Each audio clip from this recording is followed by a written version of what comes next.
Unrest and violent protests continue in Egypt. Gathered in the streets of Cairo, calling for the resignation of their president, Hosni Mubarak.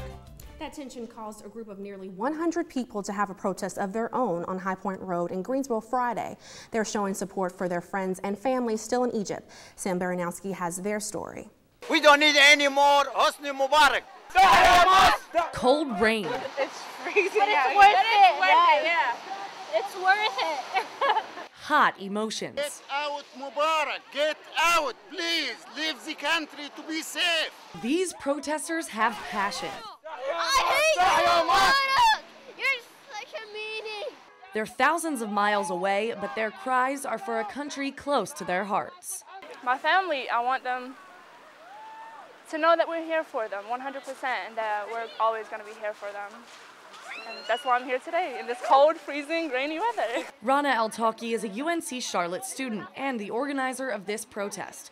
She's stuck in the States, but would rather be on the streets of Cairo. I wanted to fly down there, but my dad was like, school, you can't go anywhere. You're not going to go in this madness, so that's the least I could do here. Hundreds braved uncomfortable weather Friday to support Egyptians' fight for change, because they say enough is enough. Go out, dictator. Go out. It's too much. We will live better without you. Too much, Mubarak. مش عايزينك. مش عايزينك.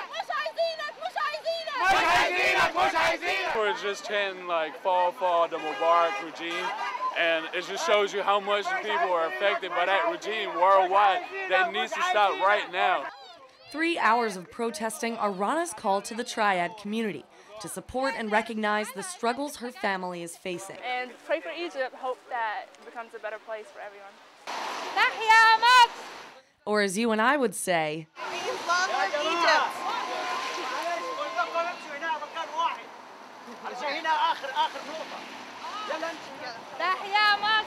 She plans to host another protest soon if Mubarak does not resign.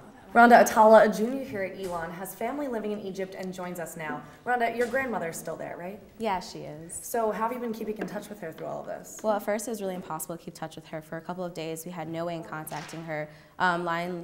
Cell phone services were down, internet was down, but they put it back up last Saturday, and now we're able to communicate with her, Skype with her, and make sure she's okay. What about other friends and family? How have you heard people are doing outside Liberation Square, outside the protests? It's really chaotic, especially for people that are really close to us. I know my dad's best friend, who has been in the Army with my dad and actually stayed in the Army while my dad came here.